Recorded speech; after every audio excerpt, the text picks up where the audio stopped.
Eu comecei a acompanhar a internet em 2012, já que eu tinha acabado de entrar pra escola e lá eu tinha aulas de informática, entre muitas aspas, já que aula de informática, geralmente, pelo que eu saiba, é pra ensinar os alunos como que usa o computador, mas na minha escola não era assim, o professor só tacava os foda-se e deixava todo mundo fazer o que quiser no computador, e obviamente aquilo nunca dava certo. Eu lembro até hoje que teve um dia, começaram a ver pornografia no meio da sala, e foda. E detalhe, isso foi no quarto ano, a gente tinha 8 anos. Mas voltando pro assunto principal, a internet. Como eu disse, eu comecei a acompanhar ela em 2012 e eu parei pra pensar em como era a internet nessa época e, cara, como ela era assustadora. Eu não sei se eu penso isso porque eu era uma criança na época e geralmente crianças sentem medo de coisas que simplesmente não dão medo, ou se a internet realmente era assustadora. E parando pra pensar, eu acredito que os dois motivos estejam certos. Parcialmente. A internet era realmente muito bizarra nessa época, isso ninguém pode negar. Tipo, olha os designs dos sites de terror que tinham na época. As maiores trends da época eram coisas de terror, como Slenderman ou Jeff the Killer. Cara, eu lembro até hoje que quando eu era criança, ali mais ou menos pro terceiro ou quarto ano, eu e meus amigos ficávamos falando o tempo todo de Slenderman, desse negócio de terror da internet. E quando era a hora da informática, a gente só via coisa de terror. E eu lembro que a gente ficava acessando alguns blogs de relatos do Slenderman. Aqueles sites tinham vídeos de pessoas sendo pegas pelo Slenderman. Tinham fotos que tinham sido alteradas que o Slenderman aparecia atrás. E essas são as que mais me davam medo, porque eram fotos literalmente reais. Tipo, não parecia forçada, até porque realmente era uma foto genuína que tinha sido alterada pra parecer que o Slenderman tava aí. Eu tinha muito medo de algum dia eu tirar uma foto e ter o Slenderman atrás dela. Não só isso, como também o pior eram os relatos que tinham nesse site. Que hoje em dia, vendo, eu percebo quão retardado eles eram, mas pensa numa criança vendo esse tipo de coisa. E eu lembro até hoje, eu assisti um vídeo no YouTube de um cara falando da creepypasta do Slenderman. E em um momento ele fala alguma coisa do tipo, se eu não me engano, o Slenderman vai até o quarto das crianças enquanto elas estão dormindo e as observa, esperando até chegar amanhã em que elas acordarão e ele pegará elas.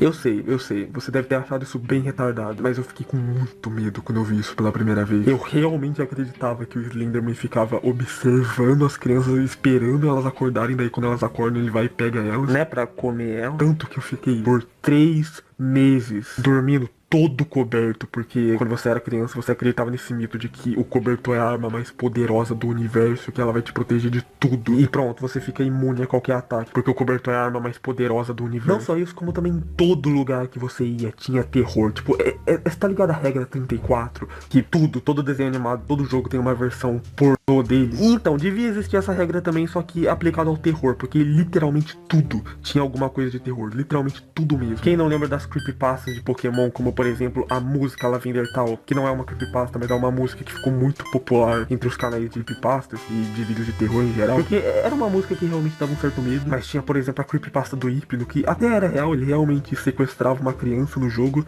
E também tinha a creepypasta do Gary ter perdido o Pokémon dele. Pra quem não sabe, a lore dessa teoria é que o Gary, seu principal rival nos jogos de Pokémon, durante um momento de Firehead, quando você tá em um cemitério de Pokémon, você encontra o Harry lá, e quando você chega perto dele, ele fala que, você não sabe como é perder um Pokémon. E um tempo depois, quando você vai enfrentar ele, você percebe que ele não tava usando o Raticate que ele tinha usado anteriormente. Então muita gente começou a teorizar que provavelmente o Raticate dele tinha morrido em alguma batalha, então ele enterrou ele. Mas essa teoria é quebrada, bom, ainda estando nas creepypastas de Pokémon, que eram muitas por sinal, como por exemplo aquela que o Ash tava em coma, que é uma merda inclusive, eu não sei porque que alguém teoriza isso. Cara, qual que é a graça de você assistir alguma série, um filme, e no final o protagonista na verdade tava em coma e a história nunca aconteceu? Cara, isso tira toda a graça, toda a magia daquela série, daquele filme, daquele sei lá o que você estiver assistindo. E ainda bem que até hoje a gente só teve um final que essa teoria realmente era real, que foi no caso naquele anime de futebol Super 11 Tsubasa. E tem simplesmente o pior final da história da humanidade. Nada que você assistiu no anime até aquele momento aconteceu de verdade, porque o protagonista não tem perna. Como que ele vai jogar futebol se ele não tem perna? Daí tudo é a imaginação dele. Uau, que plot twist foda.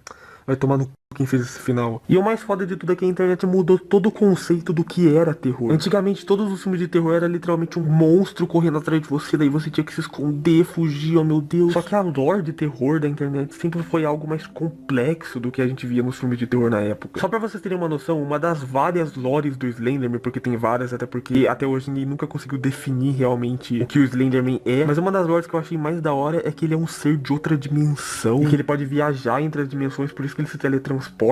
Mano, é muito foda. É óbvio que tem algumas creepypastas com lore meio Suicídio do Lula Molusco, que bosta. Mas enfim, indo direto ao assunto do vídeo, eu sinceramente poderia ficar horas aqui citando creepypastas, mas esse não é o objetivo do vídeo. Há um tempo atrás eu prometi que eu ia fazer um vídeo contando a história das creepypastas e do terror da internet em si, mas por hora eu não vou fazer isso. Ainda vai ter esse vídeo, mas por hora ainda não. Já que o meu objetivo principal com esse vídeo é falar sobre o que aconteceu com esse terror da internet. O que aconteceram com as creepypastas. Tipo, vocês perceberam que hoje em dia não se faz mais creepypastas como se fazia antigamente? E eu até pareço velho falando assim. O que aconteceu também com os jogos de terror. Hoje em dia é tudo igual. Porque a internet hoje em dia não consegue fazer algo realmente assustador. Tipo, quando foi a última vez que você teve medo de alguma coisa na internet?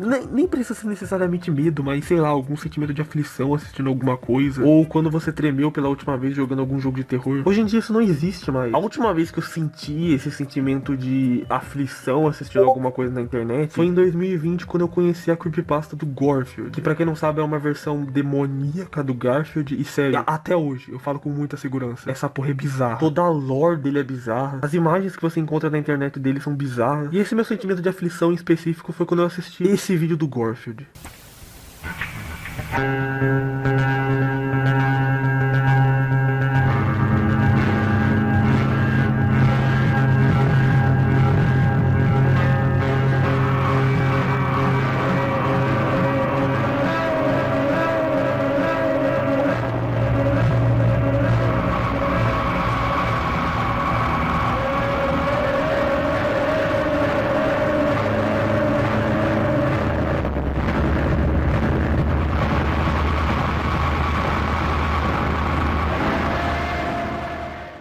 Cara, essa música de fundo misturado com essas imagens, as minhas favoritas são as que parecem ser desenhadas à mão numa folha de papel. Tipo, olha isso, você não acha que isso traz uma vibe de...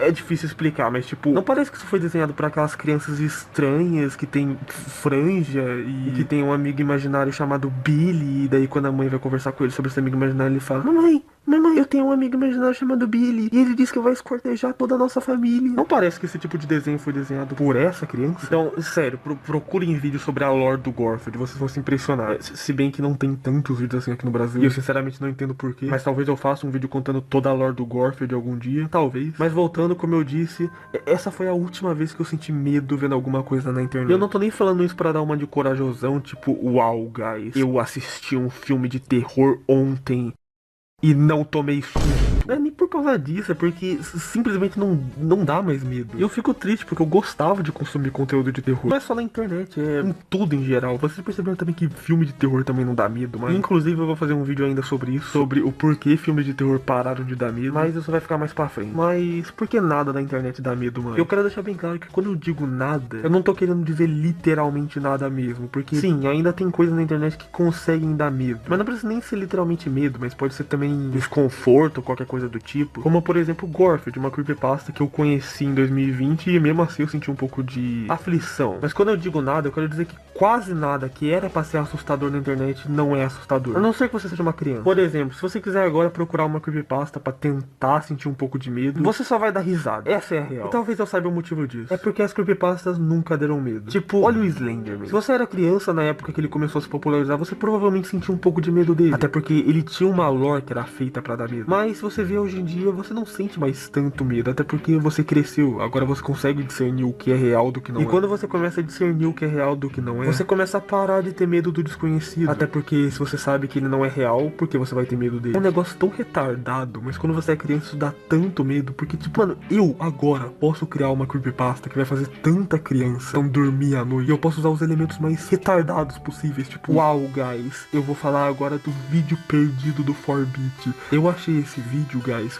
quando eu fui na casa do Ford, daí tinha lá uma fita, daí eu peguei essa fita sem ele ver e levei pra minha casa, daí eu coloquei na minha televisão e quando eu coloquei o vídeo, galera, era o 4-bit fazendo pose de Jojo. Como eu disse, esse não é o único motivo que eu acredito. Não só isso, como também de uns anos pra cá entrou muita gente na internet que não sabe fazer uma lore realmente assustadora. São os famosos NPCs. E a maior prova disso são os jogos de terror. E eu queria fazer um vídeo só focado nos jogos de terror e como eles simplesmente viraram mais do mesmo de uns anos pra cá. Mas por hora eu vou deixar essa ideia guardada, já que hoje em dia jogo de terror consiste só em você fugindo de algum monstro. E é isso, é só isso, todos os jogos de terror. Cara, olha por exemplo FNAF 1, que trouxe uma das lores mais criativas de qualquer jogo de terror. Que ao invés de você ficar fugindo do monstrinho, oh meu Deus, guys, o monstrinho vai me pegar, você tinha que literalmente impedir que os monstros chegassem até você. E aquilo dava um sentimento de aflição tão grande, já que você podia fechar as portas pra eles não chegarem até você, só que tinha um problema, a energia. Se a sua energia acabasse, eles iam pegar você. Então você tinha que ser esperto e ter que usar as portas de uma forma inteligente, o que dava muita aflição. Sem falar no susto de FNAFs, que eles simplesmente surpreendiam porque eles eram do nada. Simplesmente você tava lá de boa, checando as câmeras, checando em qual lugar tava qual animatrônico, e do nada...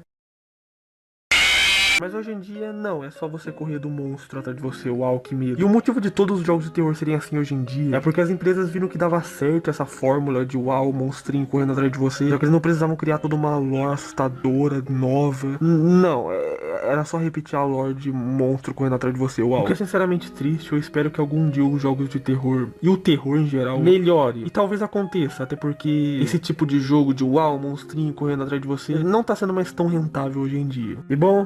é isso.